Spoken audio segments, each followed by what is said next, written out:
for the Pledge of Allegiance. I pledge allegiance to the flag of the United States of America and to the republic for which it stands, one nation, under God, indivisible, with liberty and justice for all. Thank you, everyone. Another great turnout. Another example of why we need a bigger meeting room. It's not, well, it's not raining on anyone just yet. We didn't bring a bucket.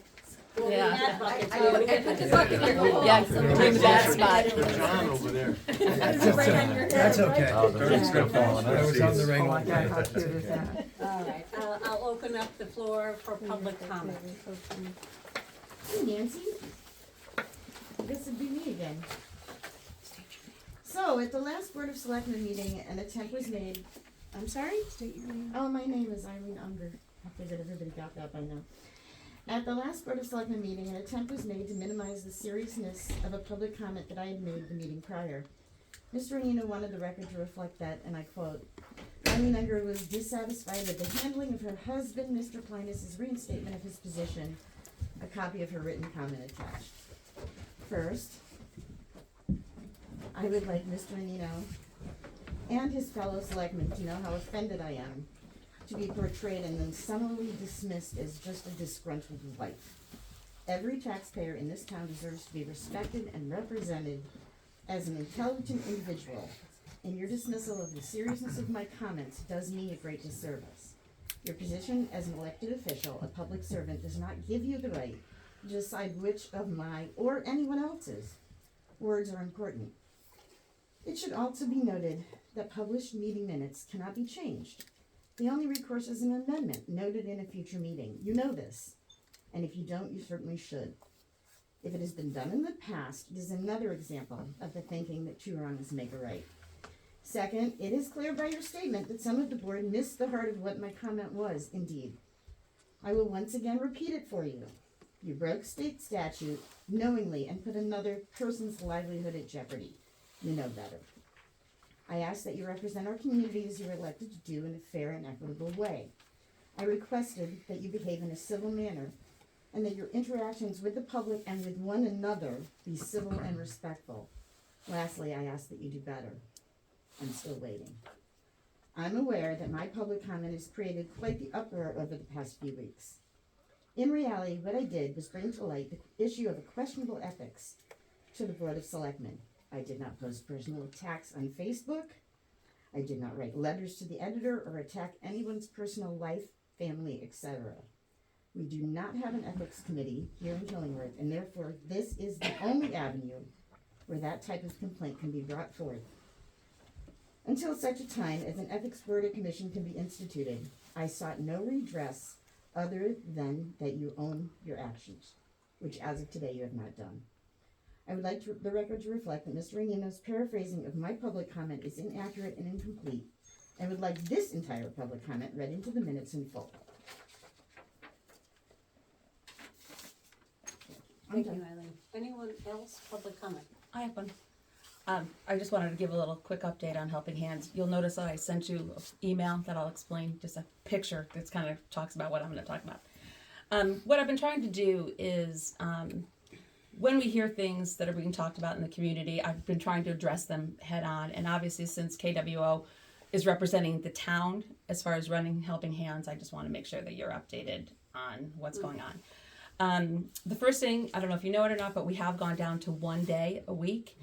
We were doing 2 days, but we find we had some overlapping, but it was a much bigger issue than that. We can be more efficient. We have a lot of partners. We partnered with Roberts, Cohen's Bagels. We have a grant now that we get to go to a warehouse for beautiful fresh vegetables and fruit, which is the picture that I sent to you so that you could see what we're doing every week.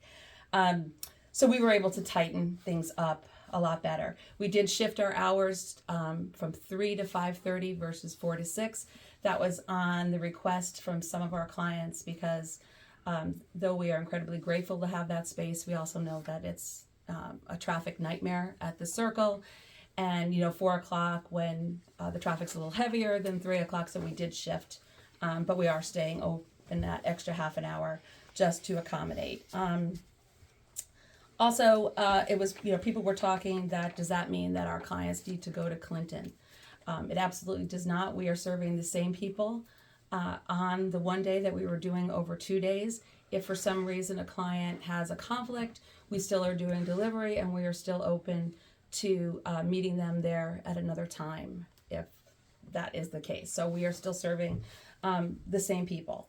Our clients tend to visit other food pantries anyway. Obviously, they can do whatever they want, but shortening our hours and going to the one day did not cause them any hardship as far as Killingworth is concerned.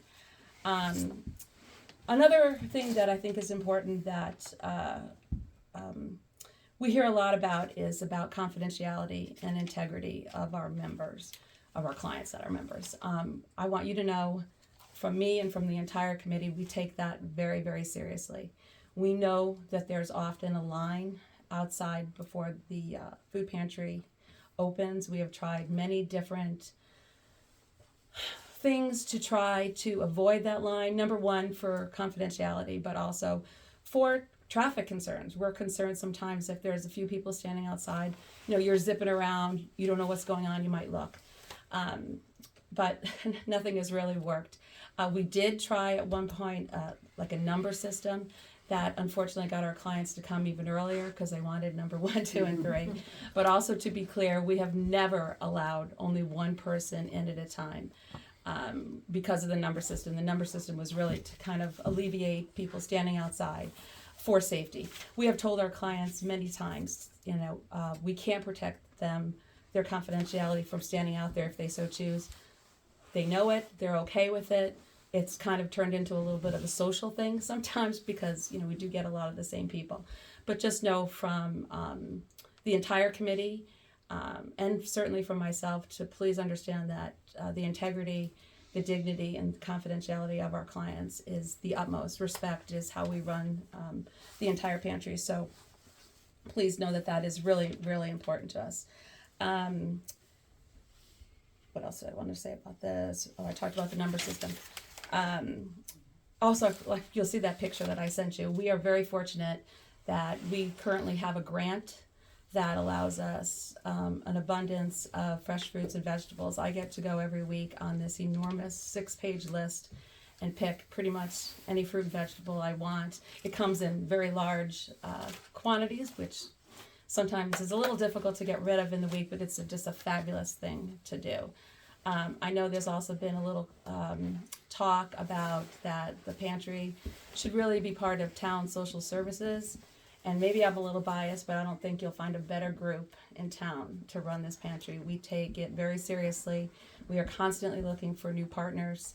And I'm pretty proud of the work that we do. So I think I said this the last time I gave a little update. If you ever hear anything or you have any questions or anything, please contact me and let me know. And if I don't know the answer, I'll certainly find out for you. Eileen, thank you, and KWO, all you do.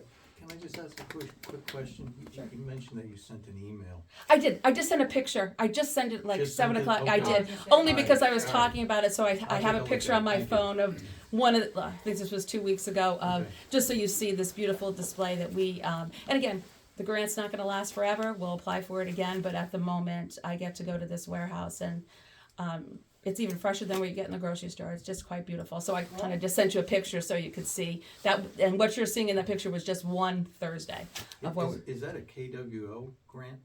No, it's a grant that we applied for to end hunger Connecticut. But We did it through KWO. KWO. Yes. All the work, all the partnerships that we've been able to create have been through the fabulous, our volunteers, all of our volunteers at KWO. They work tirelessly, so. It's fabulous work. I don't know, from a confidentiality standpoint, can you tell us how many clients you serve? We serve about 22 to 25, 26 families a week, and those families are from single up to 6 people in a family. It's important for people to know. Yeah, and also just, I think I said this before too, but just so everybody knows, we do pet food, we do hygiene, we do cleaning supplies, perishables, meats, and obviously all the other basic stuff too. Thank you. And again, don't get me wrong, we do that by the generosity of this community too. Can I ask too, you said the grant, did Yes. the grant come to the town or it went to the KWO? Well, it actually, we don't get the money. We get to go shop, and then they worry about the finances. They gave us a dollar amount that we get to spend, so we don't actually have to touch any of the money. I just get to have them load up my car. That's even better. Yeah, yeah. You said, that there was no hardship when we went from 2 days of opening to 1. Is that because they're getting more on the one day they Well, come, we- or because they're going to other places to be served on the other day? Well, honestly, we don't really limit what you can, they get to shop, you know, we don't do prepackaged bags. So, we will limit meat or milk or eggs or something, but as far as everything else, they can take as much as they need. And, so the people we were seeing, we had some people that were coming both days. Even though you can only get perishables and stuff like that on the one.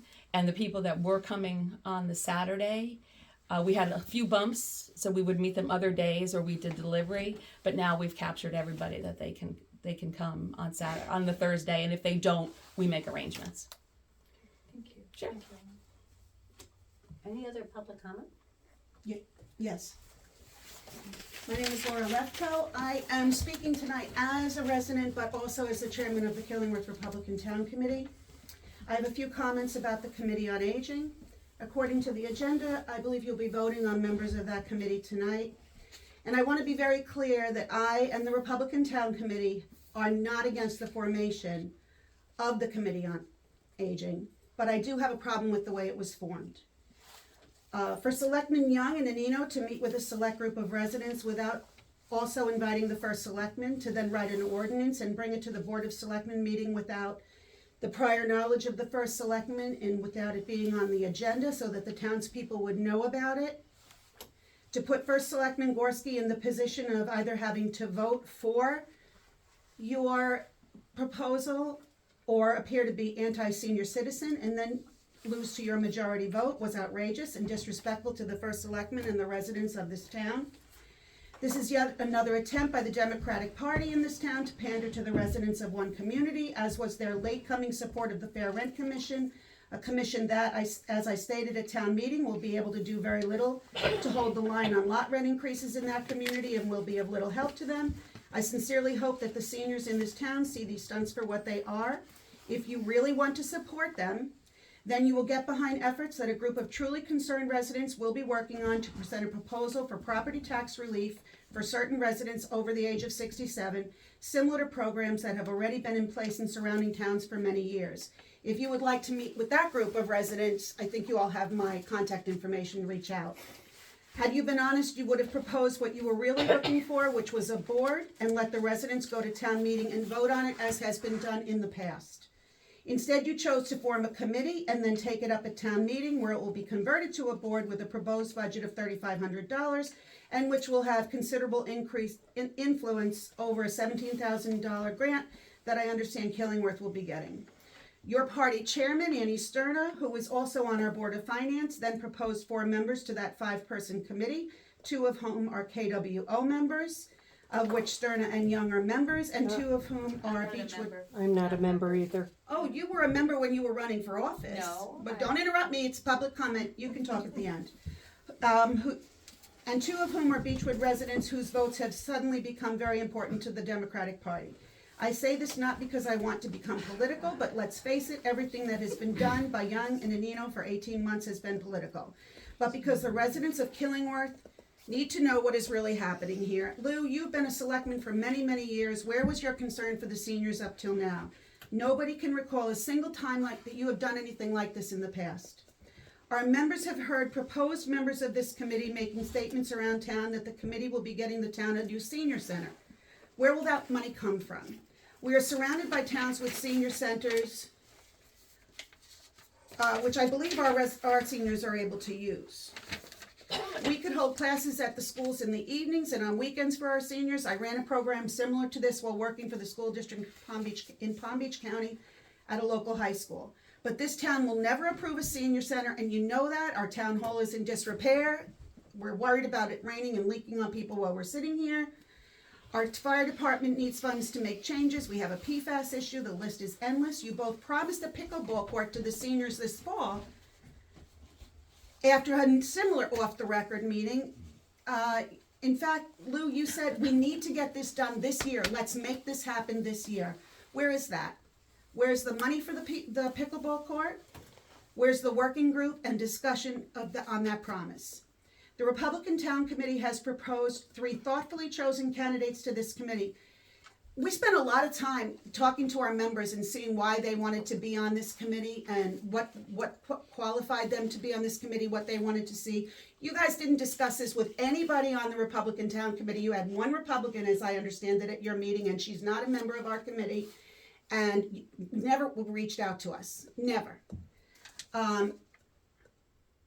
Mr. Anino made a statement at the last Board of Selectmen meeting that he didn't know those people.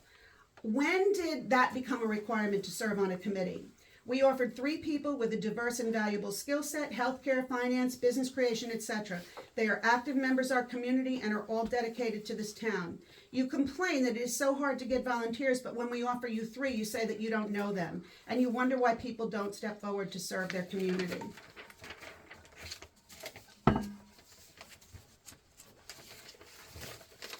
Read it. I'm done. I'll give it to Elizabeth. Thank you.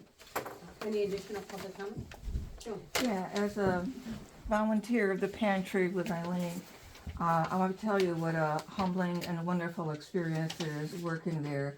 And I would like to personally give kudos to Eileen for all she does for the operations, as well as to Rosalind Reeps, who's taking over the administrative, and also Kelly Leach, who's doing an awful lot in getting it off the ground.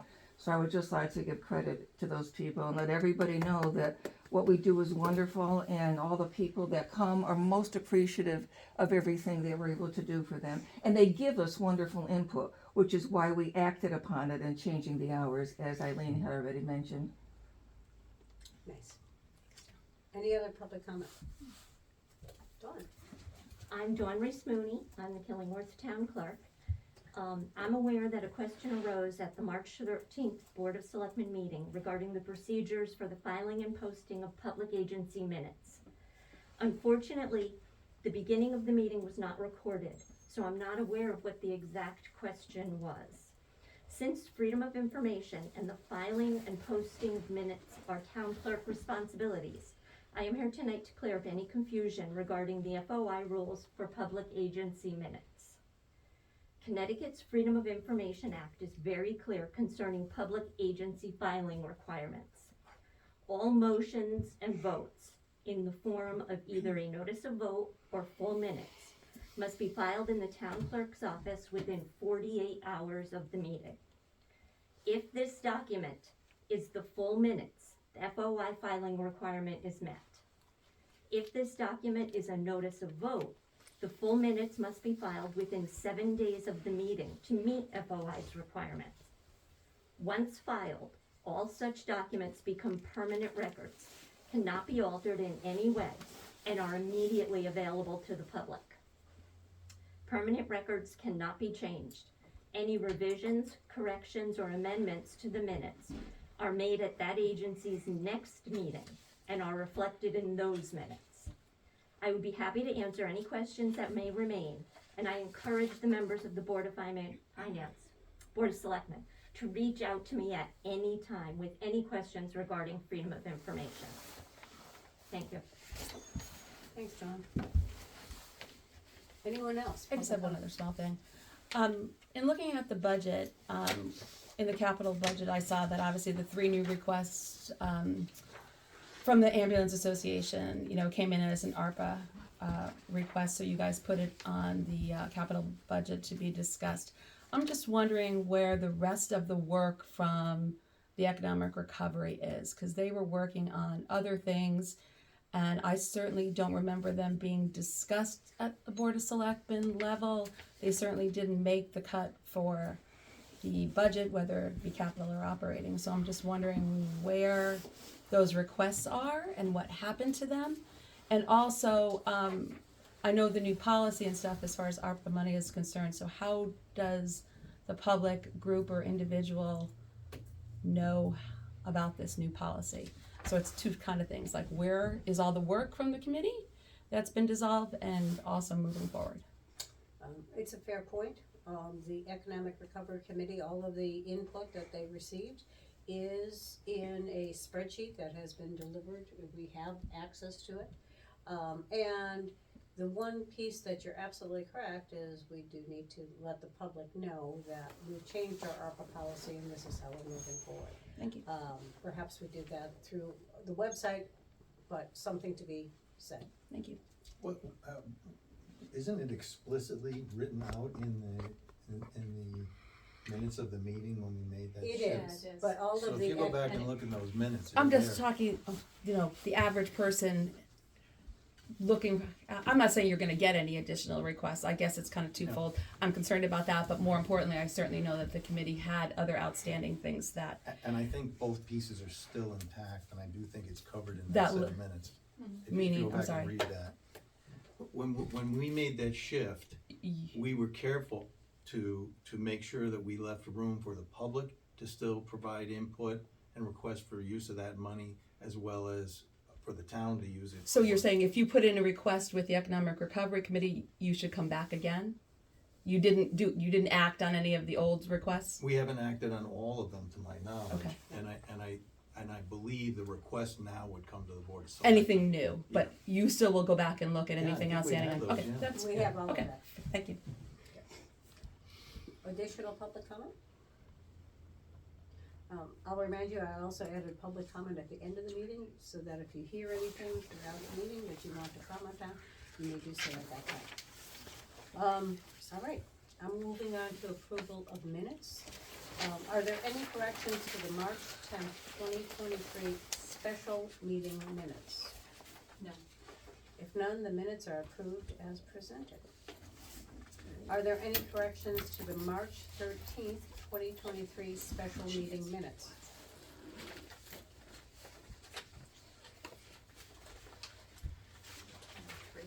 Or 13. There's two March 13th. You There's a said special, 2023, yeah, March 13th. Oh, 13th, 13. Yep.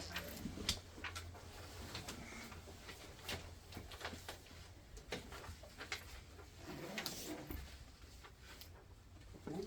If none, the minutes are approved as presented. Then lastly, are there any corrections to the March 13th, 2023 regular meeting minutes?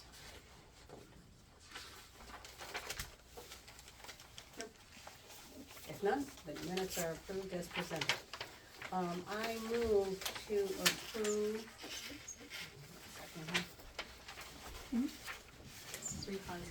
Refunds and abatements in the amount of $23.50 for overpayment, and allow them to follow their normal course. Do I have a second? I'll second that.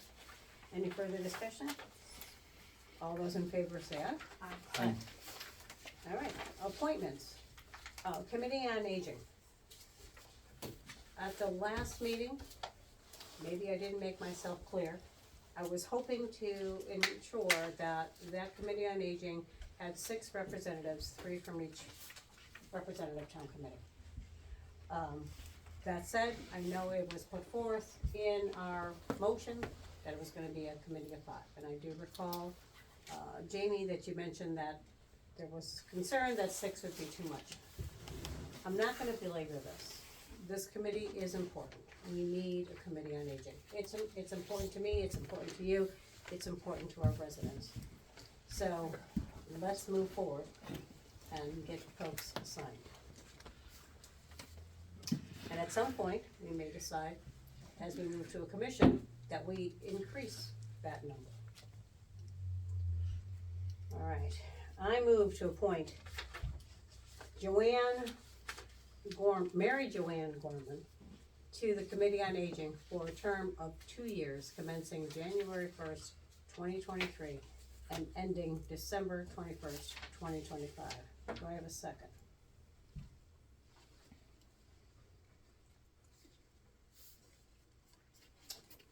Okay. The motion fails for lack of a second. I move to appoint David L. Long to the Committee on Aging for a term of 2 years commencing January 1st, 2023 and ending December 21st, 2025. Do I have a second?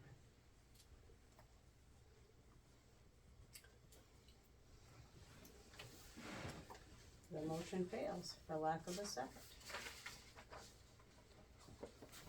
I move to appoint Jacqueline M. Wilcox to the Committee on Aging for a term of 1 year commencing January 21st, 2023 and ending December 21st, 2024. Do I have a second?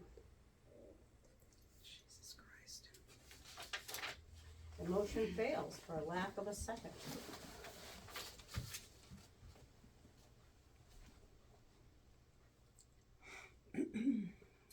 I would like to make a motion that we appoint Joan Gay to the Commission on Aging to fulfill a 2-year term.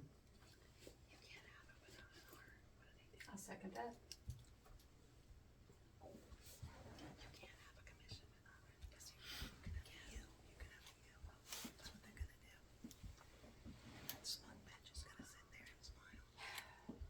What? Do you want me to go through the whole slate? Go ahead.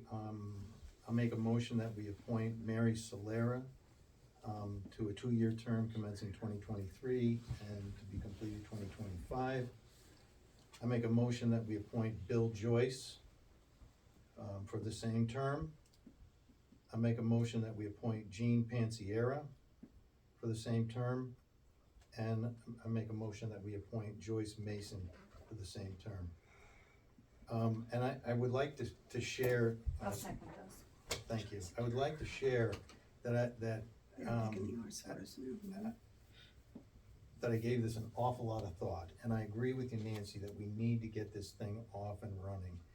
And when we left the meeting, what we had agreed to do was to circle back with those people who came to this board and championed this committee to be formed and ask them for their feedback. And when I met with them informally with that bipartisan, multi-partisan organization, I couldn't think of a better group of people to represent this group in terms of. Can you stop the recording, please? No, I honestly can't, it's spontaneous. I just can't think of a better group of people who have the momentum and the enthusiasm to see this thing be successful. And that's why I think it's important that this group be the group that takes this forward. And I hope all of these people, which are very qualified volunteers for the town of Killingworth, throw their support to these people and they participate in the same spirit in which we're appointing these 5 as the basis of this committee. I will say, unfortunately, I was not there to listen to their spirit, to their enthusiasm. I know many of the people. I know Joan. I know Mary Solera. I get that. But I didn't have that interaction with them. You sat with them here in the Selectmen's meeting. Well, I will say that I received an email about this being very divisive. And unfortunately, this is such a wonderful committee. This really is. And this shouldn't be divisive. I don't see that it is. I'm sorry. I feel the way that this is being thrust upon me. It is. I'm being told what you want to do. I'm sorry. And I understand I'm in the minority here. But this was given to me as an added agenda item. I didn't have the wherewithal to meet with all of these wonderful people to have this discussion. I'm sorry, it just feels wrong. So don't give me these looks. This is the way it feels to me on this side of the table. We had the discussion before this happened. They brought it forward. You could have met with them the same way that we did. We reached out and met with them. This is something that all the folks that brought it forward. You received letters.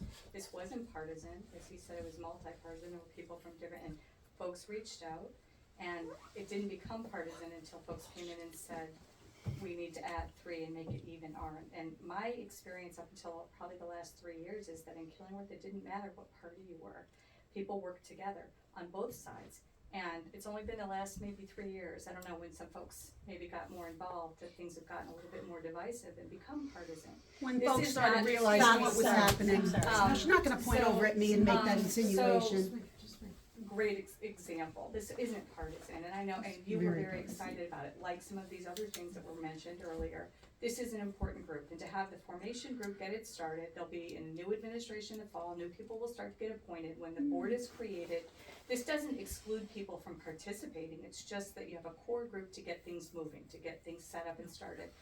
No requirements of a building were set, none of the things that were mentioned, this is just it's an opportunity for us to get started and do something positive for the town. We didn't create it as a partisan group. What's happening is, a good thing is happening, you voted for it, you were in support of it, you spoke positively about it, we all did. And I think the folks that brought it to us in the first place, Kathy Moysick wrote a letter in support of this. I think a lot of good people did, and I think it's great for the town to make it a partisan argue topic now I think it's unfortunate. So this gets started, they'll have their meeting, everybody can participate, even those that are not electors in town that wanna participate can. Their voices can be heard, but we won't have to deal with the issues of, is a quota met and the partisan stuff that's happening. And I think, I'm 100% behind the 5 names that were given. I think we could fill the slots 10 times over with senior citizens that would give a lot to the town. So I'm excited that people are willing to do this despite some of the partisan stuff that's been happening. I think that's awesome. I look forward to what this committee is gonna do going forward. So thank you for recommending the candidates and for the work and the volunteers that came forward. I didn't hear Jacqueline Avicii being nominated, and she was on the list from Andy Sterno.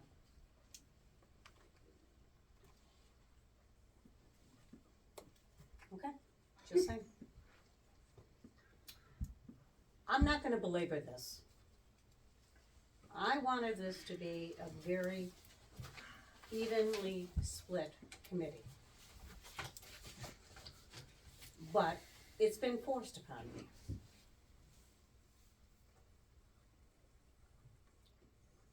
All those in favor? Aye. Aye.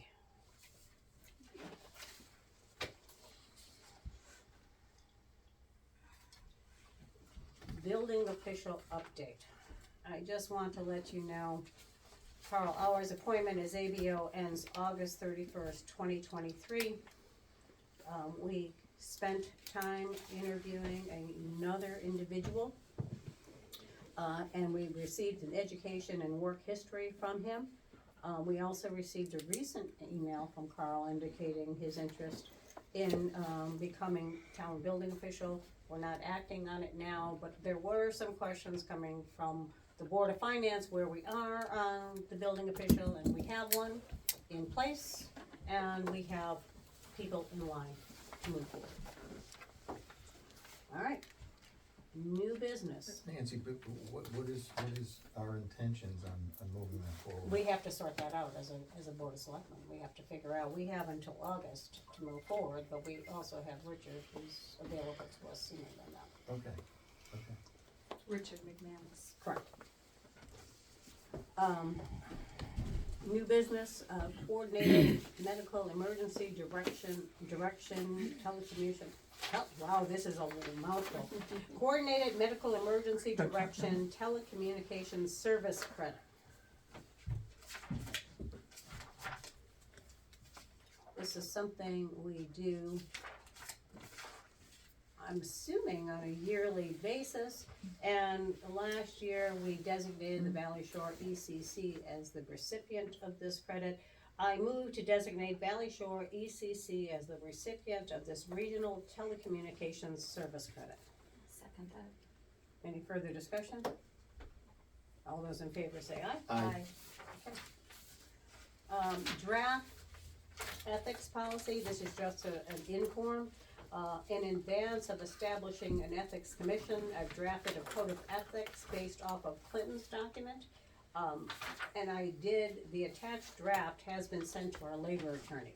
Now, we have to sort this out, what comes first, the ethics commission or the policy?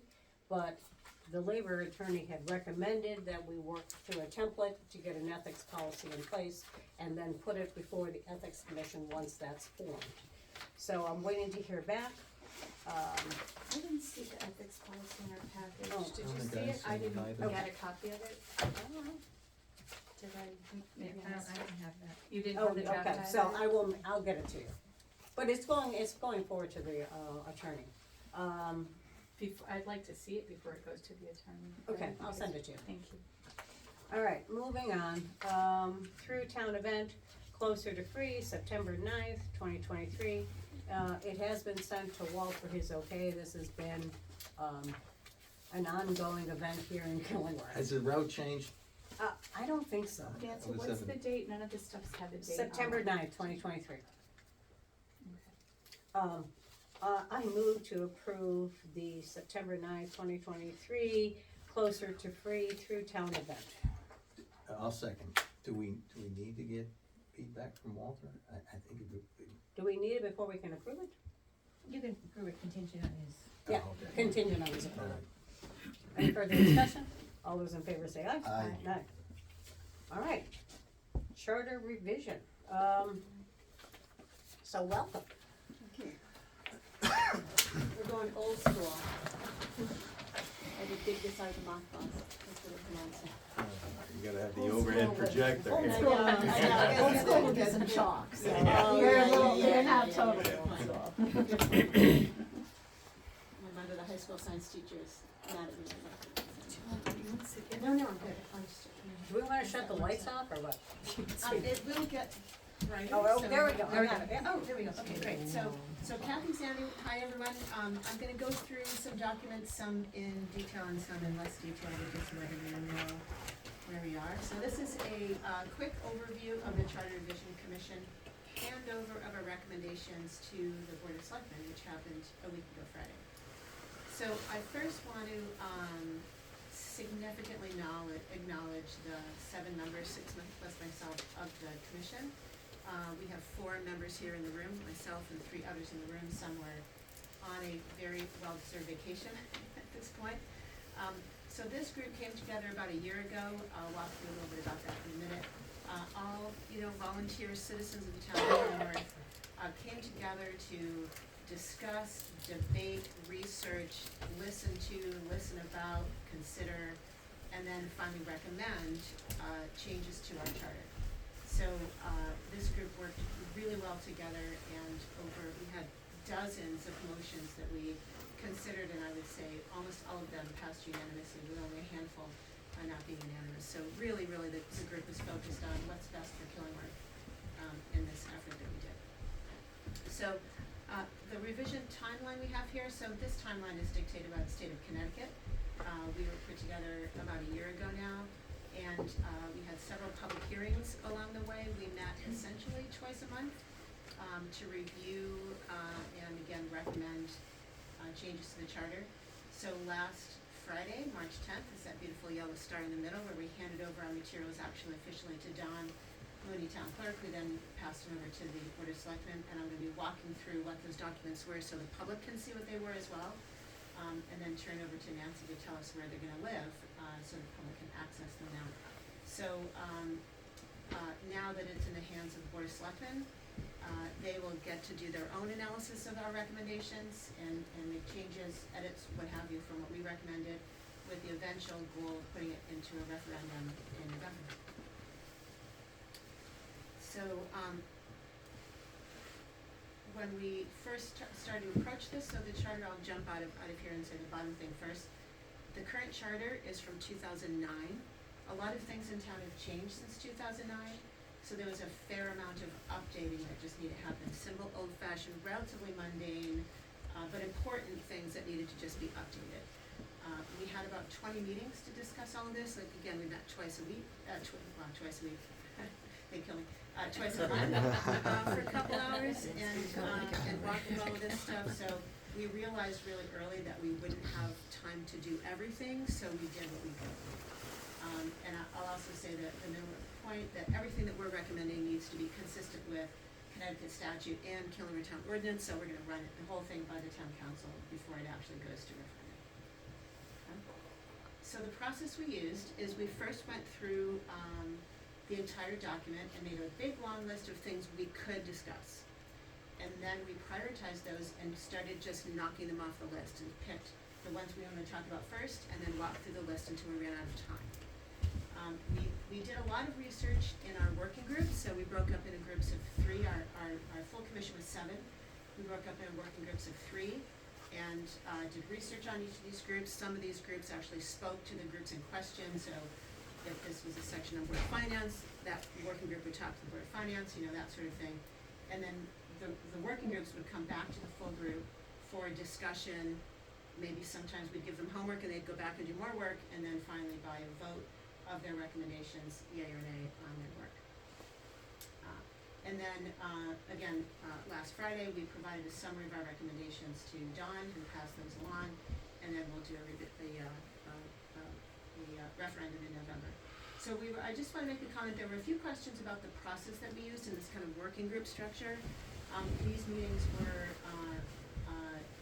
not noticed or minuted or that sort of thing, and we were quite comfortable with this. There's a case that went before the Supreme Court at the end of 2020 out of Hamden, where the Supreme Court said that if a group of a public group, I watch my terminology, if a group is discussing a topic and that group is from a public board or commission, if the group is not a quorum, if the group doesn't have the ability to make any action, it's not considered a meeting under FOI. Okay, so because we had 3 people in our working groups, they could make no action, they could make no motions, they couldn't approve anything. They were not considered a meeting by FOI. So just to clarify that question, that came up a few times in one of our public hearings. Okay. So as I mentioned, we had 4 public hearings. We were delighted by how many people showed up and spoke to us. It was fabulous. We heard some very thoughtful, very considered feedback from a number of people, and we had even more people email us as well. We had an email account that people could email us. We received quite a few really well thought out emails, which was fabulous. All this public comment did influence how we recommended, so some things we had moved to recommend changing, and after pretty unanimous public comment from a number of people in town, going against what we had recommended, we voted to revert back and not recommend that change. So it really did have an influence on our outcome. As I mentioned, for the rest of the public, the Board of Selectmen also need to host additional public hearings, and so that's another opportunity for the public to hear. And then, of course, third time I'm going to say referendum. So now the materials that we provided, it's quite a list, so I want to just show everybody what we provided. And then again, I'll turn it to Nancy and to let us know where those live, so that people can access them, but just so you can understand what it actually is. So first of all was an overall cover memorandum that we wrote that I'll show you, and then a number of different items, and these are numbered intentionally, and the title of the document is also numbered so that when you're looking at the list, you can read them in order, and they are kind of in logical order. So I'm now going to go to those documents. I'm not going to spend too much time reading them, but you can read them. So this is what the memorandum looks like. Okay. The first half basically describes what I just described to everyone here, the process we used, et cetera, et cetera. Down here is a list of the 6 documents. I'll talk about number 7 at the end. The 6 documents that we attached to the original memo on March 10th. And then down here is a list of homework we actually gave the Board of Selectmen. So we came across a number of topics where something was outdated, but the new system wasn't clear to us, or wasn't known, or wasn't decided, or some things were out of the scope of a charter commission to really dictate or decide. It was more of a Board of Selectmen activity, and so we made a list of those things to kind of refer to the Board of Selectmen for further action and decision. One of those things you just heard Nancy talk about, which is the idea of ethics. So we noticed as we went through, it's not even on this list because it's a separate memo, but there were no ethics in the Killingworth Charter. Many charters do have ethics, ours does not, but we didn't feel like it was the Charter Revision Commission's scope to actually dictate ethics, and so we wrote a memo to the Board of Selectmen on that, to that. Okay? So you can read through those at your leisure, for those of you who are interested in doing so. Let me close that. So let me go through the attachments now. So this is attachment number 1. So this is what we call the clean copy of the charter. So this is the recommended revised charter with all of the changes made. You can just read through it. Okay? So I won't, but it looks like this. So this this is the new the quote-unquote recommended new charter, okay? In order to see what changes we've actually recommended, you can go to number 2, which is what we call the red line version at the top, the red line version, okay? So this red line version, I'm gonna credit Casey here for actually putting this all into all of our discussions into practice here. And the red line charter, if you notice, has everything crossed out that was changed, added in red that was added in. So for example, I'll pick on this right here. The Public Health Nursing Agency was updated to be called the Public Health Agency because that's just the new terminology. But you can see it was crossed out. Over on the right are comments about some of the changes with explanations. Okay, so I'll just scroll through here. Obviously, I'm not going to show you all this, it's a 20-page document. But you can see here all the changes.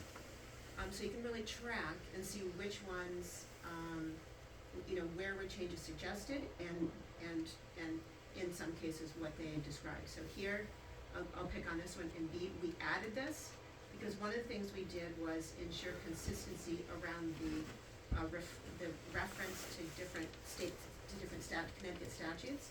So we used this, we agreed to this consistent reference style here, and so we defined it here. So this in red is an added line. So in anything that's red like that is an addition. Okay? Oh, yes, thank you. Casey just whispered to me. So the other thing I just want to point out, that Casey wants to point out, is here in the notes, you can see the motions that track back to those decisions. So for example, if I read this question here and say, why is this? Motion number 10 that we made on June 9th, 2022, you voted to capitalize board or boards throughout. So every time you see a change that is related to a motion that we made, you can go back, and if you were really inclined, you can go back to the minutes and actually read the materials, or I believe watch the recordings. So there's also a list of motions that you provided. Yeah, that's coming, that's right, lots of information, We'll be so pleased if everyone reads this information. It's there for your reading pleasure. Okay, so number 3, this is a summary of the substantial changes. So if reading through the red line version makes your eyes cross, you can walk through here and just kind of see, and now this is our interpretation of like a summary of everything we did. So for example, I'll pick on number 2, okay? So there was a lot of gendered language in the old version. He or she, chairman, lots of his or her, that sort of thing. So Casey went through and reordered all of the gender language through the whole thing. So you'll see that peppered through the whole document. But here's just a summary so that you get kind of what we're going for. Okay? Yes. And Go ahead, Casey. it will only be referenced to the motion and the date we made the decision the first time. For something like that goes throughout the document, I will have linked it to the motion the first time, and then after that, you'll see the red line changes, but there won't be another comment to go with it. Thanks, Casey. Great. Okay, so you can read here, and then there's a bit of rationale on the right as to, what the rationale was. Many of these are contemporization and are consistency. Okay, it's a couple. I think this is three pages maybe. So not, only 3. So if you read this, it's kind of like a Reader's Digest of all the changes we made instead of going through the red line version if you were so inclined. This one is the beast of documents, number 4. So this is a running list of recorded votes. It's, I believe, 26 pages long. So this is essentially the summary of all the motions we made, including approving minutes and all that kind of stuff. So this gives you, if you really want to see the guts of the organization, this is where you can see. So this was maintained by our clerk, Jamie Sasha. So you can see here, for example, here's a motion on our meeting schedule, right? So if you're really into the gory details, this is where you'll find all of the actual motions, okay? If you are so inclined. That's the lowest level of detail. As I mentioned, we actually came across, well, I mentioned one, but we came across 2 kind of what we considered major topics for which we decided to write a memo to the Board of Selectmen. So one, as I mentioned, is the Ethics Commission. So this is just a summary of how the Charter Revision Commission felt about inclusion of ethics in the charter. We thought it should be included, but we thought it was a Board of Selectmen action. So that was one memo. The other memo that we decided is very early on, we got quite a bit of feedback from the public and ourselves around the form of government in Killingworth. so the town meeting and Board of Selectmen as the style of governance. So, there was some interest, and that's dictated by the charter, there was some interest in examining and potentially recommending a change to that. That unit of work is very large, and we decided that because we have so many other updates to make, that that would be out of scope for this particular commission. Furthermore, as I mentioned before, the timing of the charter revision process is dictated by state law. So in order to cram a study like this into the charter revision timeline is really a heroic feat, and I don't know if you get many volunteers to do that because it's such a dictated timeline. So we recommend to the Board of Selectmen that they form a governance study committee. Not a charter revision commission as dictated by statute, but a committee of townspeople to look at, study, research, recommend, suggest something about town governance, whether we change it, whether we keep it the same, what have you. But we thought better suited under a committee structure than an actual charter revision commission structure. So that's this memo. I won't bore you with leaving that into it. That's the governance study committee. And then finally, number 7 is new. We did not submit that back on the 10th, but we're submitting it actually tonight, Nancy, and I'll send you an email. Is that there was a question from our Board of Selectmen when we had on last Wednesday, thank you. We had losing my days because we had a follow-up meeting because we received some questions from the Board of Selectmen when we forwarded them the materials. One of which was, what did you talk about and decide not to change? Okay, so what were those things? So we made a table of that for those of you that another Reader's Digest version. Let me see if that's big enough. I might have to PDF that one again. That looks pretty ugly. But what this is, okay, I'll just show you the first page. This is about maybe a 3 or 4 page document, and I thought I PDF'd it, but it looks like it's just one page. Yeah, I messed something up. I apologize. So this one's. Is it sheet It's one page? Yeah, I'll have to, but we don't expect you to read it right now anyway, so the point's good. So here it is this is actually the actual list of documents that we made essentially on day 1, the list of topics from day 1 saying, what are all the things we could talk about? And this is where we went through and knocked off the ones we want to talk about in order. So you see on this list in column D, did we even discuss it? In some cases you can see right there, no, okay? We didn't take this up. So we didn't discuss whether to change this or not, we just ran out of time before we did this particular topic. I was surprised to see that actually most of the ones we did discuss when we looked at that original, we made that original list, and I think the list is like 4 or 5 pages long, and we discussed almost everything. I was very pleased by that and actually quite proud of that.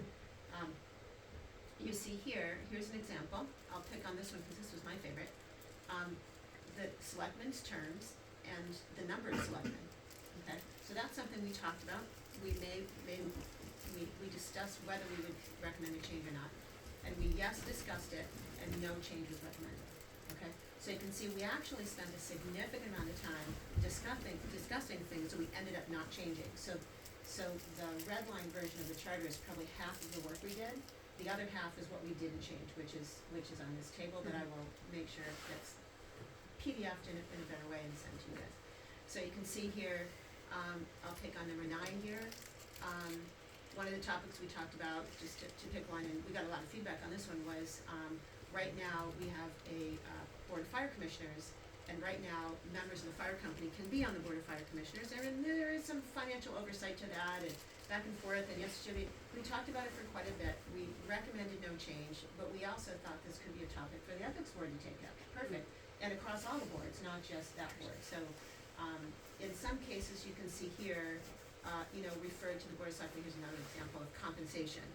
Compensation was kind of handled in the charter, but not in an organized way.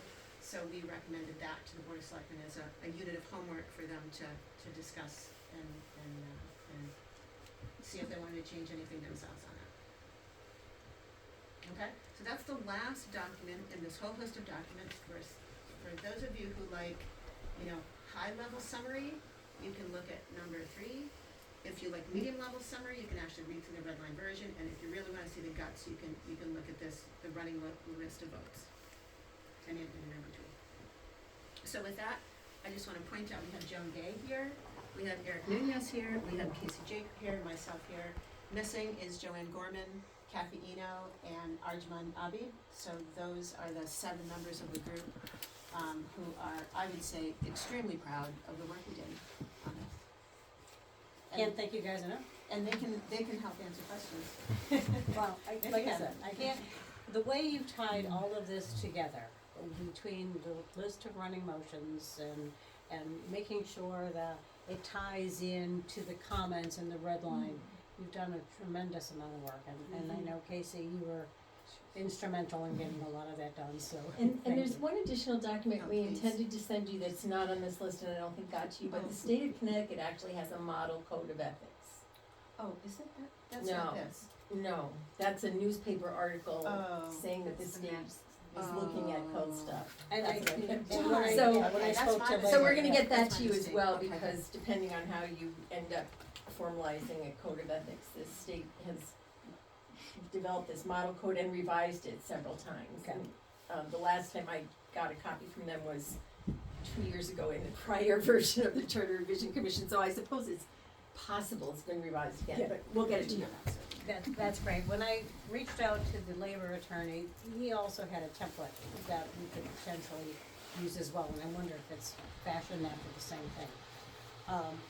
With regards to these documents, I think we need to have tie-ins, not only from the Charter Revision webpage, but also from the Board of Selectmen, because now the Board of Selectmen own this, and we could point back, so we could cross-reference it on both websites, or both pages. I will say that I forwarded your draft report to town council, and I think both of you were included on that. He'll be reviewing the charter, but notified me that the BOS must have a public hearing no later than Monday, April 24th. So there's a timeline Yes. that once that was submitted by you, this timeline takes place. And then after public hearing, we have 15 days to recommend any changes or finalize the draft. Wow. So, Get to it. Do we have the opportunity to make any suggested changes between now and the public hearing? that's a good question, I'm assuming we can, Okay. because we can recommend those changes as part of the public hearing. Alright. I thought the agenda said, it didn't go to the town until November, when you put up. For a vote, For a approve or vote. That's the disapprove. vote. So just for the town meeting, so did you have a date that you're gonna propose for us to have the town hearing? The public, when I talked to Dave, he said closer to April 24th, the better for me, because that gives him more time to review the document and come back to us with changes. So, Elizabeth and I have been talking, April 24th, it's not that far off, but we can certainly, And that's a Monday. it's a Monday. And it's probably a Board of Selectmen's meeting if so we could have the public hearing prior to the Board of Selectmen's meeting. So that's where we stand. Thank you again. Thank you for all that you guys did. Nancy's- And Nancy, if Hang on, can you hear me? Okay, what's the question?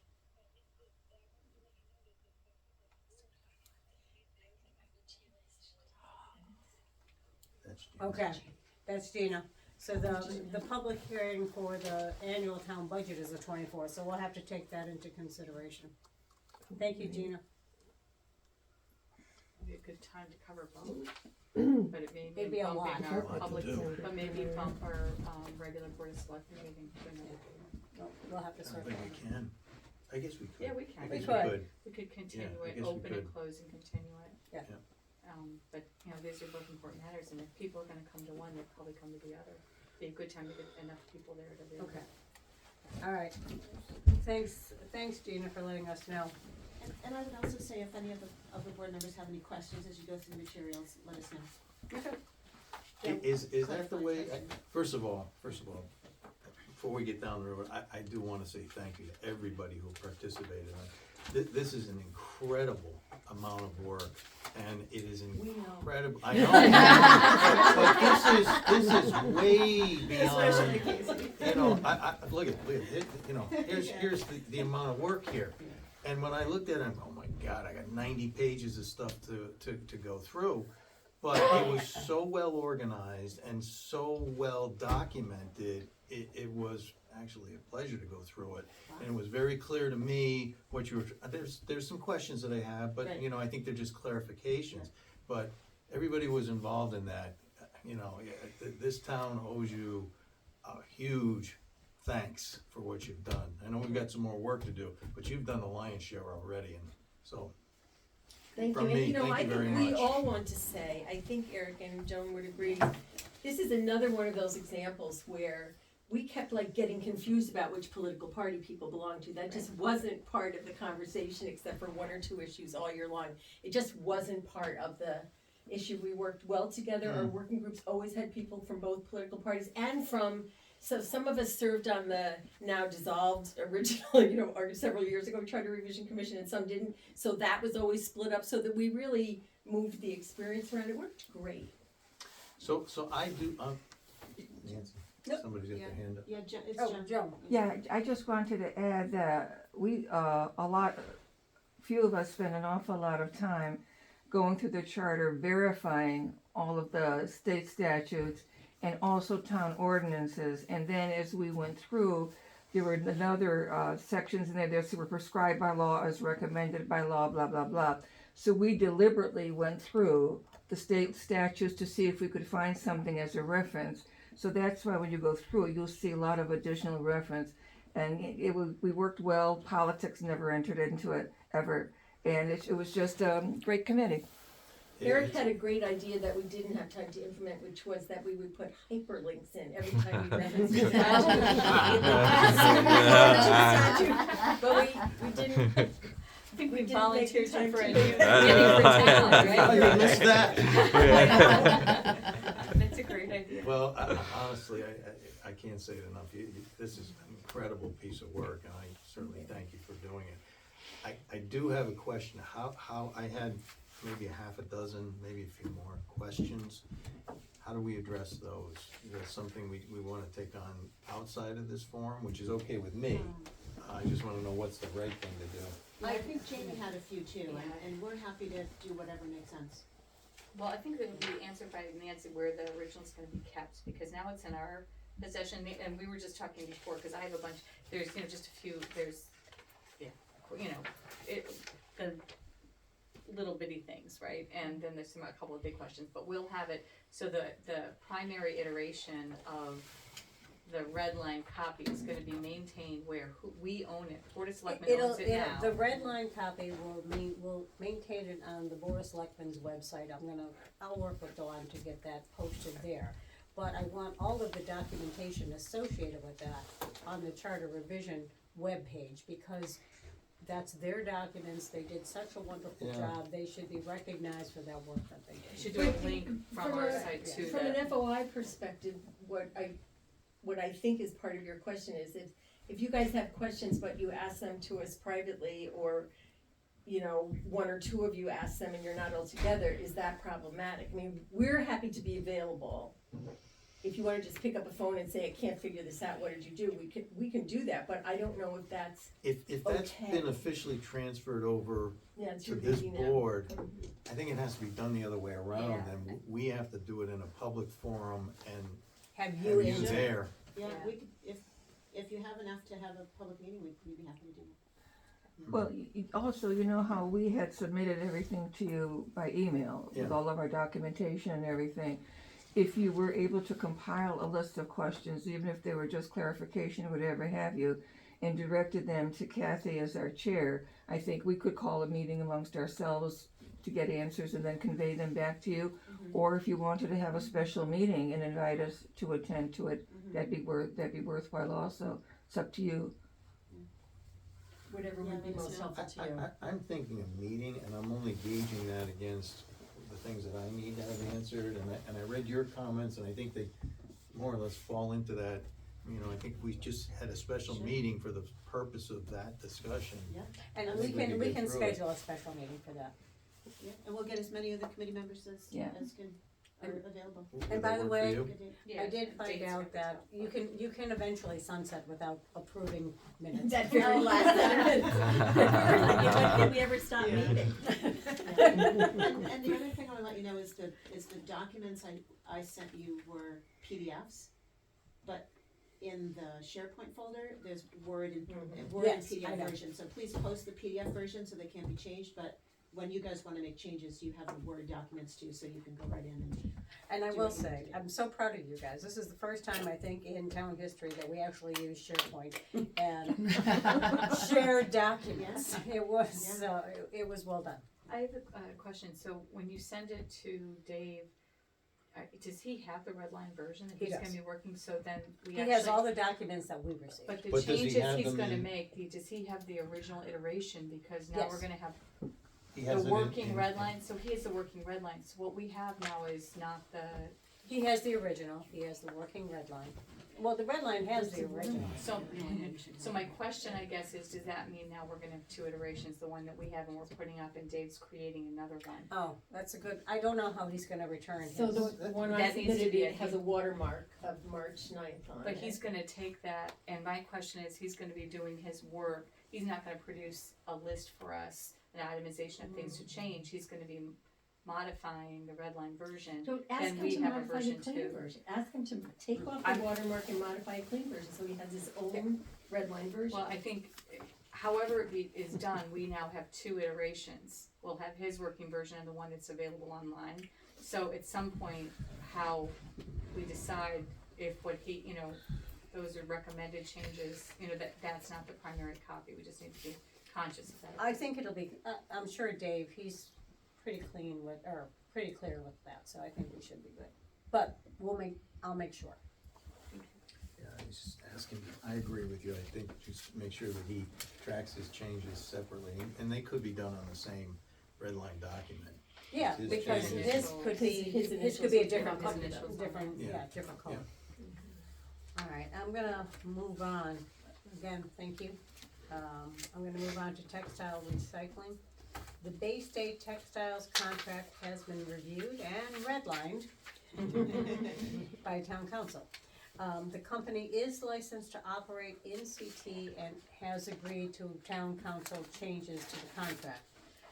That said, I move to approve entering into a contract with Bay State Textiles to establish a textile recycling bin at the Killingworth transfer station. Do I have a second? Second, for the sake of discussion. Discussion. Nancy. I went through that document, I went through it quickly, so it's, I easily could have missed it, but what I was looking to find were, what are the obligations of the town of Town. Killingworth?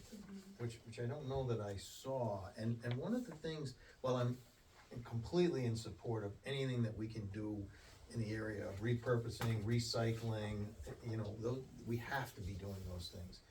So, but what I was concerned about was, in the presentation, it talked about, whatever gets deposited, I thought it had to be cleaned and it had to be packaged, and I was looking for that, I didn't see that in there, and I sort of had two thoughts about that. One is, again, it's probably still worth this, but it sounded to me like we were taking, call them textiles, but basically used but good clothing that are clean, packaged, and we're taking them from one recycled stream and shifting them To another.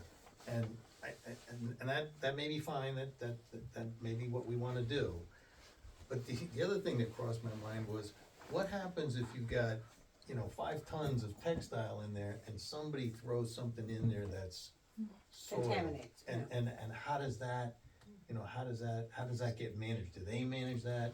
Do we? That's just, one of That's the things that I probably was. something, that's a good question for Rosalind, and she probably has the background on that. So, Yeah, let's table this, let's not move this further and you Can I get ask the, another question too, if we're gonna, if you're gonna follow up with Rosalind, Nancy?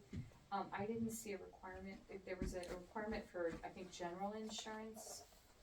But I don't know, does the town, I didn't see it in here, but the addendums weren't, the exhibits weren't attached, one was, but, what insurance do we carry or require? Is it annual where they provide a copy of any and what am I asking?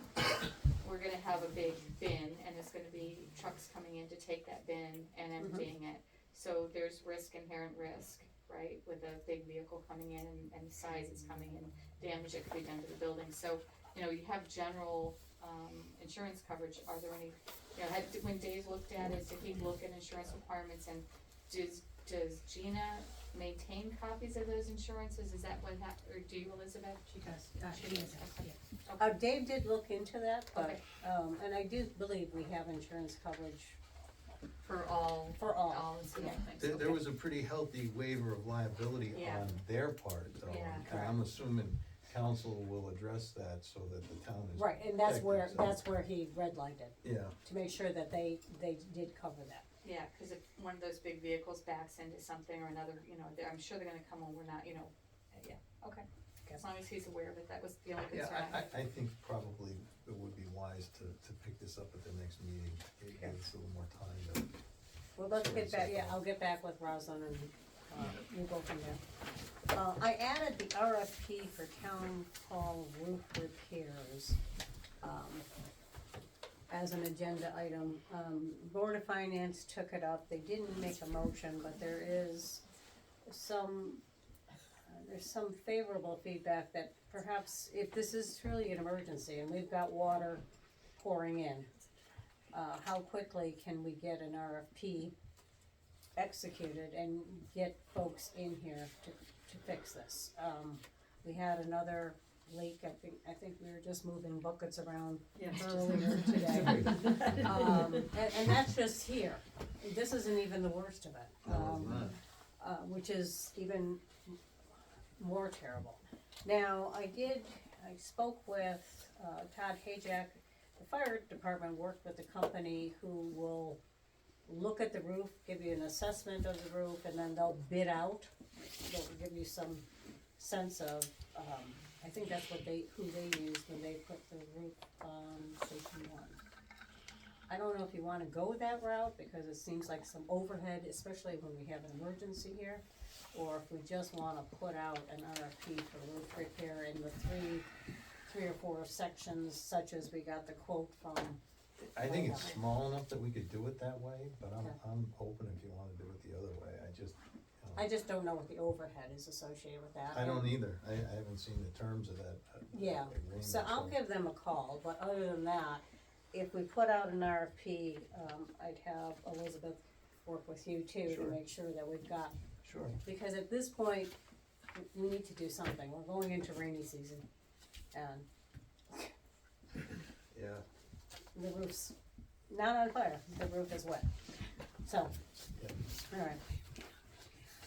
Water pollution update with regards to PFAS, DEEP will complete the testing in April for residents with installed filtration systems, so, they've already reached out to us, they're starting that work and they'll be in touch.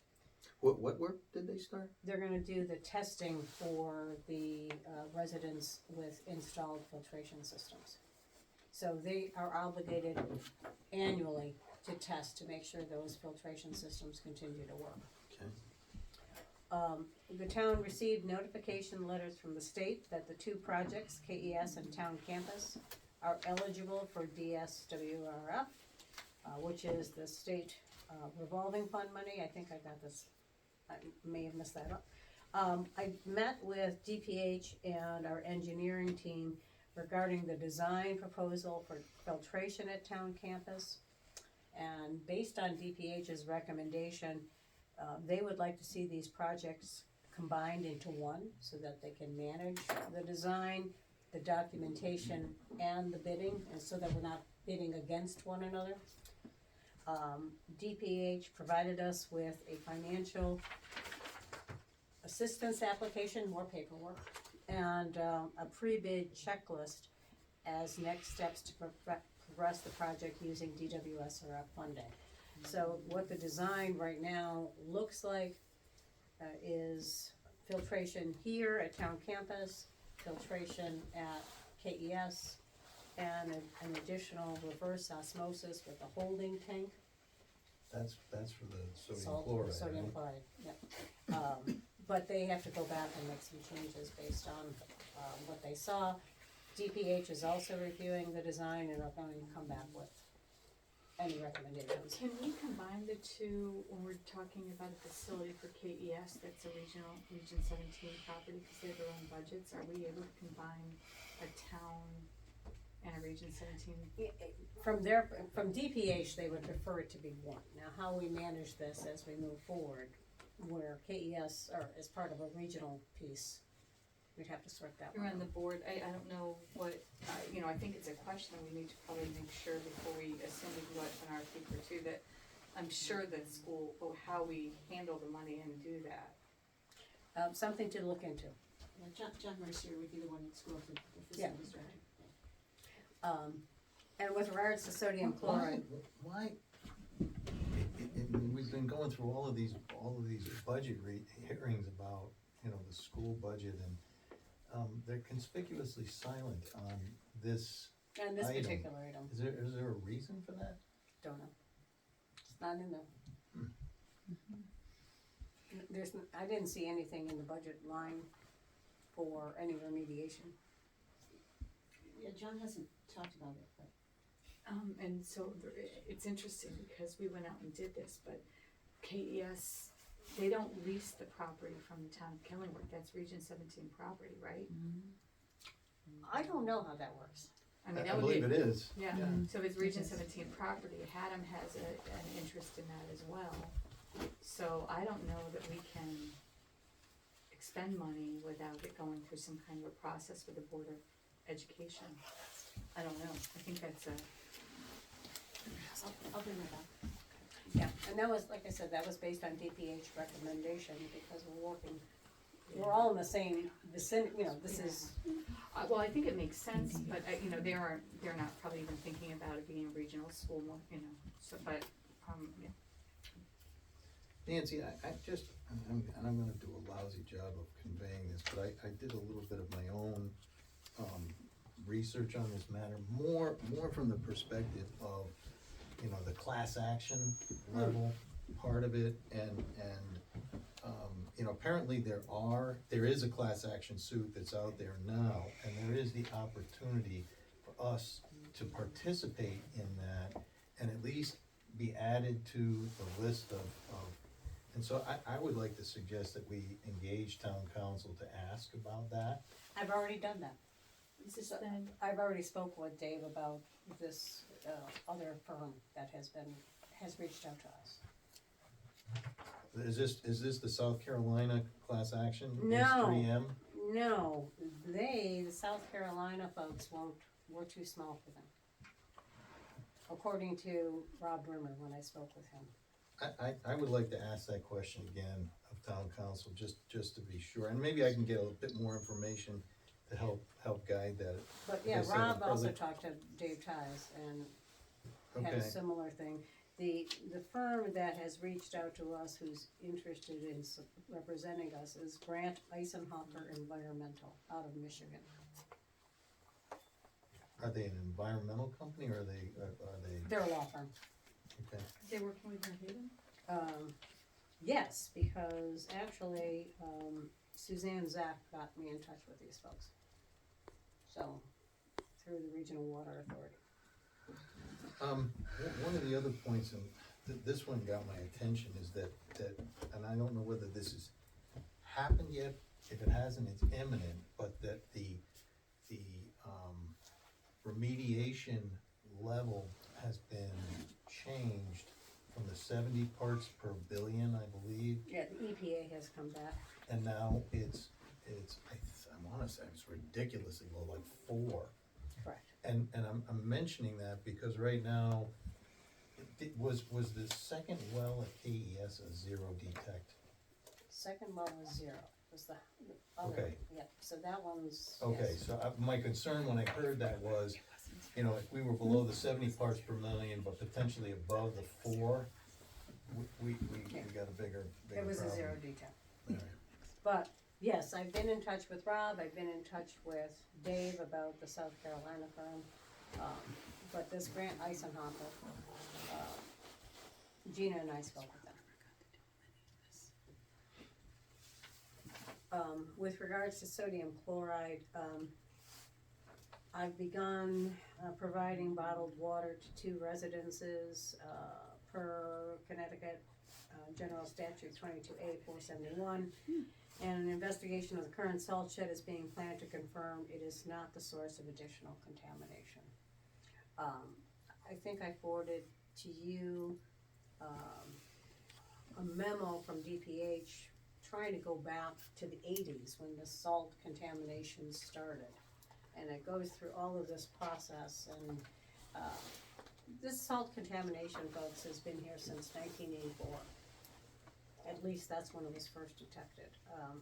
It was a result of the old salt shed, and now the challenge is it has impacted 2 residences on Wolf Hollow, and we just need to make sure that the salt shed that we have sitting there right behind Wolf Hollow isn't leaching any more salt.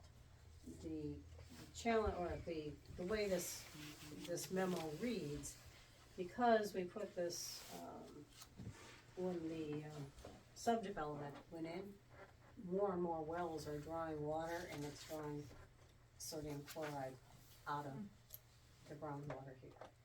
So, something to look into, and certainly, so I know that the charter revision thought that the Water Pollution Control Authority, it's sort of an odd thing. The Water Pollution Control Authority was aimed at septic systems. It wasn't aimed at what we're facing today. So we need something in betwixt and between to help manage this, because suddenly now we have these issues that we have to deal with. All right, moving on. Is there any additional public comment? Can I ask a good question? Mhm. In regards to the PFAS, have we been doing soil, I'm just not, I unfortunately couldn't make the public meeting, so forgive me if you shared this information. Have we been doing soil testing around these buildings? Mhm. And are we seeing specific results as far as where the soil needs to maybe be remediated and looked at Yes. too? Okay, Yes. thank you, I just wasn't sure. Right, so NSAFE, under the auspices of DEP and DPH, conducted soil and groundwater sampling around town campus. Yeah, I knew the groundwater, I just And had determined where the soil, there's soil contamination that has to be remediated. So, And I don't think that they fully characterized the plume though, that's No, part of the no. next phase. Yeah. But we are using some of the existing groundwater wells that were put in for the sodium chloride. They did some other soil testing, but we really need to characterize that plume so that we can figure out how to remediate it, They which did, is the next piece that Nancy was referring to. I mean, this is a 3-phase approach, folks. When you think about it, first of all is make sure that we maintain the homes, the filtration systems on homes that have been impacted. That's phase 1. Phase 2 is to stop the bleed here, which means filtrate this water so that as we're washing trucks and doing whatever has to happen, we're not putting water that's contaminated with PFAS back into the soil. And then the 3rd phase is capping off the soil so that we're not further extending the plume. So there's a lot of science. There's hydrogeologists involved and all sorts of different folks. But we're not alone. They're here helping us, so we'll do what we can. and, the samples have been taken at different levels of the ground, depths, and right now, there's no way to treat the soil. So there's no, cheap, or even, I would even say, it's, beyond expensive right now. The only way to, deal with it is to export the dirt, nobody's taking the dirt. So we either have to cap it, or move the dirt, and nobody will take it. So, once we figure out where it is, that's when we'll actually cap it, and that will stop it from dispersing further, so. There's a lot going on. And a lot of this data is available, you can get it, I think some of it's online, but you can get it from the first Selectmen as well, for FOIA, if you want more details, especially around properties, okay? Any other additional public comment? Yes, so I was a member of the, Casey Jacob, member of the Charter Revision Commission that's recommended we have a code of ethics and a ethics commission. As Casey Jacob, the citizen, and the academic, I would say, and Nancy already knows I feel this way, it should not be written by people who are going to be governed by the code of ethics. So whatever comes back from Nancy's draft and from the attorney's input, it is my recommendation as a citizen that you all form a group to draft a code of ethics. And you'd also have to decide what the review process is. Does it come back to you? Does it go to the town? I don't know what the right answer is. I think an ethics commission needs to be put in place when we have a code of ethics, because then they would receive complaints and hear them in light of the code of ethics. But I think it's very important that the townspeople feel like this code was written not by people who have a vested interest in wording it in a certain way because they're going to be governed by it. Good point, On the Casey. record. I know. Hey, good point. Thank you. All right, Selectmen's comments. Actually, I Oh, have a sorry. public comment. Yes. So I'm sitting here and I'm wondering how many people in this room who mention politics in these committees actually realize that your government, your state statute requires under minority party representation that a certain number of, no more than a certain number of any one party are on a committee. And ideally, the way this is done is the Democratic Town Committee nominates a certain number of people, the Republican Town Committee nominates a certain number of people. Generally, we tell the public that a committee is being formed and we give them a chance to participate if they want to. What happened here tonight is a travesty. What you pulled, Lou, I'm shocked even that you would do this. You should have considered our nominees. These things are done this way not to be political, but to make sure that all citizens of our town, our state, and our country are represented. And that is not what happened here tonight. And listen, this is going to backfire. I know you think that this is good for you. It's not. This was a horrible thing you just did. You pushed her into a position of having to vote for these people. You pushed her into a position of having to vote for this committee. You did not notice the townspeople that this committee was being formed.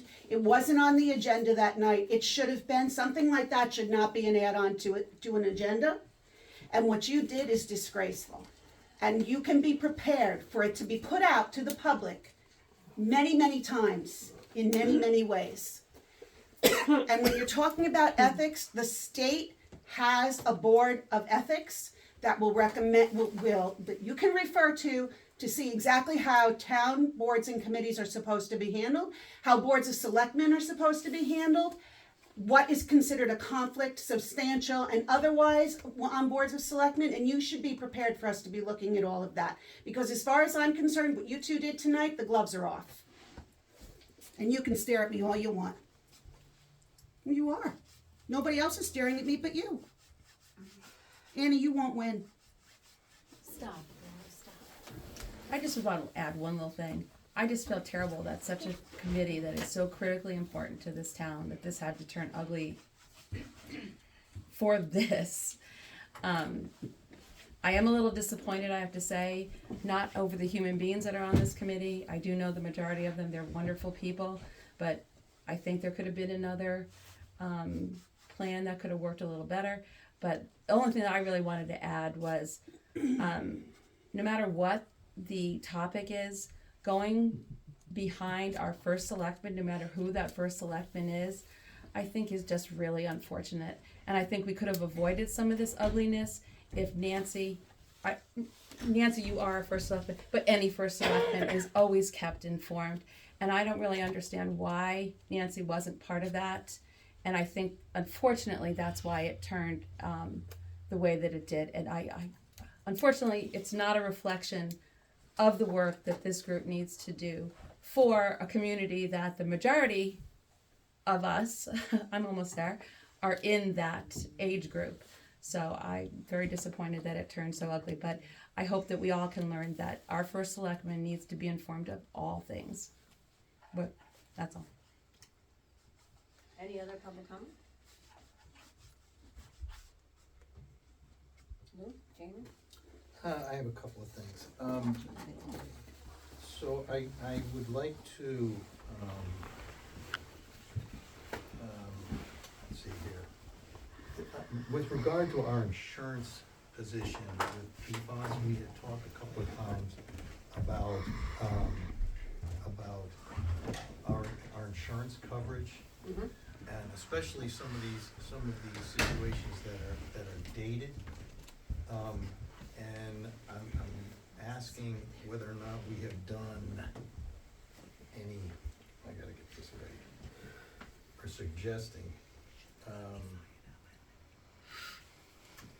that we look into the insurance archaeology. How's that for a word? But essentially what that means is, a lot of these insurance companies have taken pollution out of their coverage because these things are coming up. And that's fine, but the issue is whether or not it was in our insurance policies at the time. And I believe in terms of the insurance that the fire department is carrying, there may be an opportunity there, but it's gotta be pressed. And the sodium chloride really strikes me because it's so dated that should also be something that really needs to be looked into. And it's not something we can ask the insurance company. It's something that we probably need to get help going through the insurance archaeology, go back through all of our policies, going back to, whenever, 1980 or whatever that took place. So just something to consider, probably something to raise with town council. Actually, we did speak with the Gladfelter Insurance Group, who is currently supporting the fire department, and they are doing that genealogy, archaeology, if you will, to go back to see. Except it's kind of the cat watching the canary. Well, that's true, but that's what they had said that they were going to do, but you're absolutely right, we have to look at all avenues. I think we need to have somebody independent look at that, and again, I would suggest that we raise that with council. Yep. I did wanna just briefly share with you that I spent a lot of time at Rick Darren's request, and working with Elizabeth, I spent a lot of time on the RFP for facilities for our Killingworth Volunteer Fire Department. I did speak with Rick, I believe it was last week, shared with him, that I was concerned that I was pretty heavy-handed with the pen, but I believe it needed to be done because it seemed to me that the initial RFP, we were kind of mixing doing the assessment with some of the things that are more appropriate for design. And so I tried to separate that, but position us in a way that with that final document, we have the information that we need to immediately go to RFP. I shared that with the chief. He asked me to he said, we're not in any hurry. He said, don't feel pressed about that. When Bill Wright gets back, I think Bill Wright was on a pleasure cruise or something, that the three of us would meet and I would go through that with him, and then we'll hopefully finalize something. Yeah, I think at this point I'm good. Jamie? I have a couple things. First of all, thank you to the Charter Revision Commission, the members that were here, and those folks who served the last time around, to the 2 years prior that gave a foundation, I guess, for all your hard work and everything that you did. It was a pleasure to read. There was a lot of really good thoughts, and the way that you approached it was clearly thorough. We all could take lessons from it. And so we look forward to the more work from you guys in the future on more committees. And I think your ethics, right? No good deed goes unpunished, as they say. I think the ethics committee, commission, is an extraordinary idea. I think it's overdue. And I think the way that you've suggested that we approach it and get it out and have it done, I think is excellent. So thank you for that. So thank you to all of those that put all that time and effort in.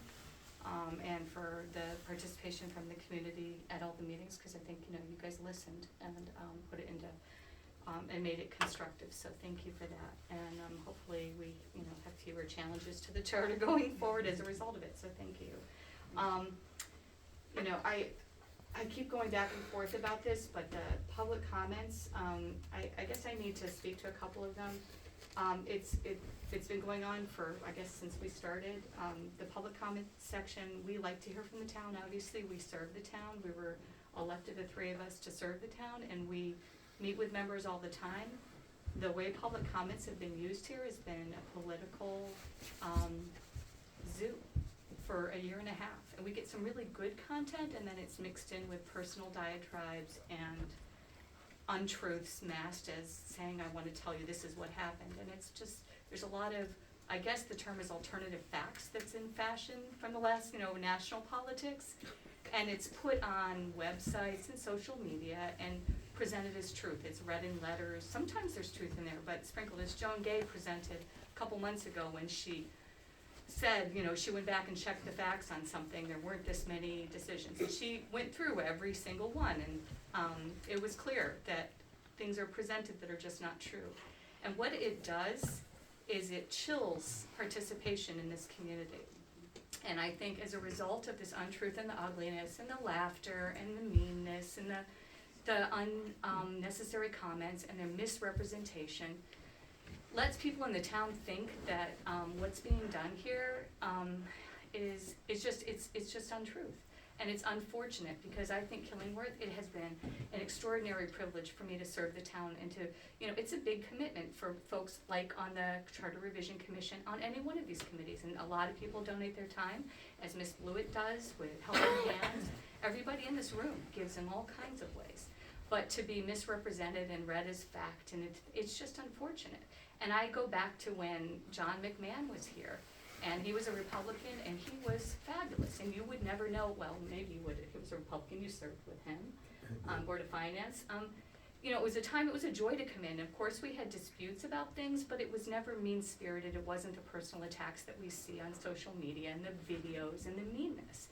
And, some of the things that were said tonight and in prior nights, I could take issue with almost every one of them. But, the misrepresentation about the Fair Rent Commission, that was something that Nancy Gorski championed with the help of Christine Cohen and Christine Goupil. They championed that. It wasn't a partisan issue. That was not something that Lou and I came out for. That was something that Nancy championed. And we got behind her. She did the research. She went to other towns. We worked with her to make that happen, because that's what the townspeople needed. They needed representation. It wasn't to go out and, it's being misrepresented. And the comments about the pickleball court, of course that's not true. And of course we've met with people to try to get things done, and it is on the capital budget to be done. So, some of these other things, when we talk about, the comments, and I understand Mrs. Unger's angst, and but the reality there, like so many other things, and you talk about how we talked about the Aging Commission, that was open discussion. We did bring it, I did give it to the first selectman before the meeting. It did come up, everybody was in for it. It wasn't a contentious meeting. There were no questions that raised that there was something wrong with it. Nobody raised issues.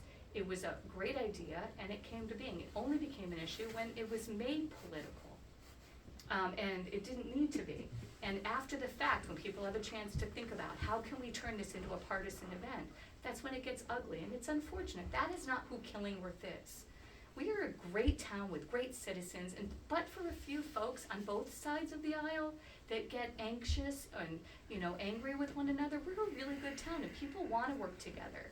So it's unfortunate that we get a couple of new people in town, or a couple people that are just angry about one issue and attack people because they're in their way. And this issue with, and let me go back to, I'm gonna go back a couple weeks to this whole issue with the building inspector.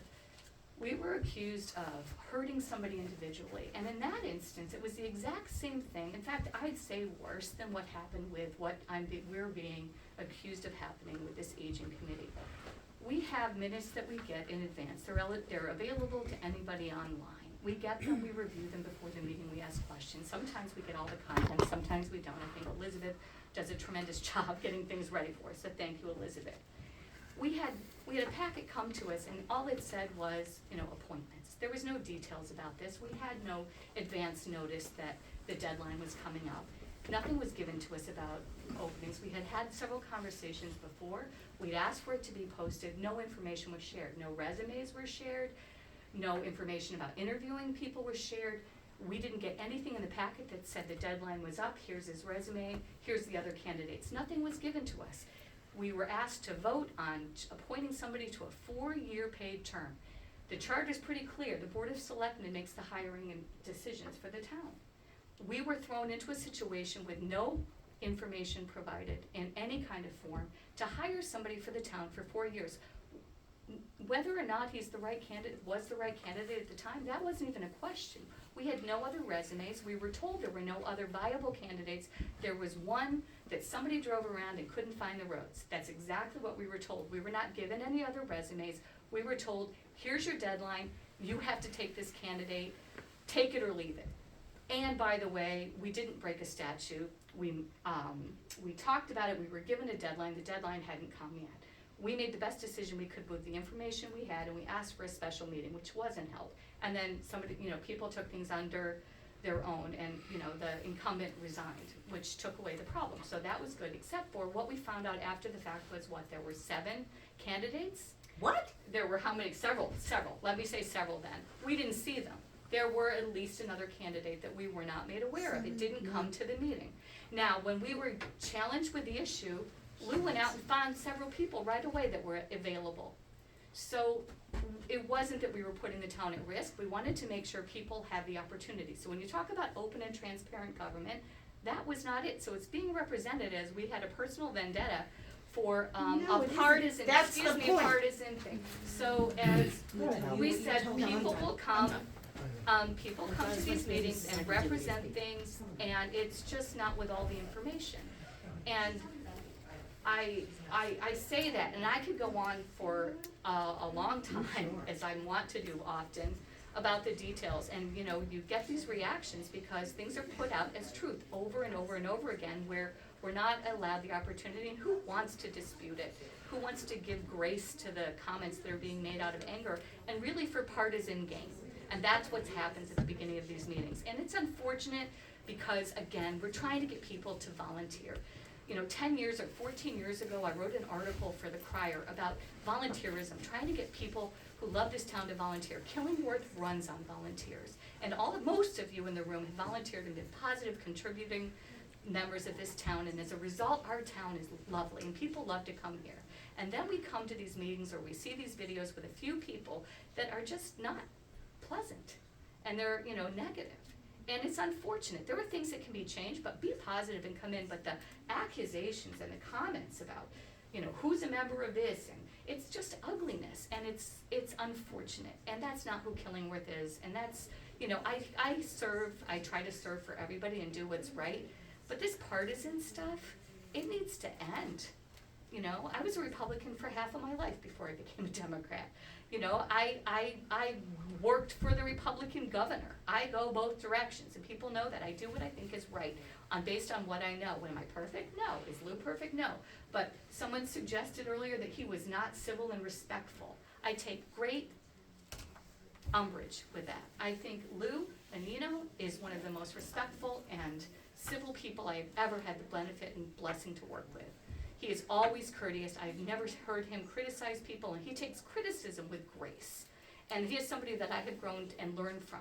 And I think Nancy is working very hard to do what she can do, and she's in a difficult position with her constituents and what she has to deal with, and being the sole member of her party working with the two of us. But the bulk of the time, when it's the 3 of us working together on issues, it is constructive and we are productive. We enjoy working together. And then enters the group and the angst, and it affects the output of this committee. And so it's been bubbling up for a while.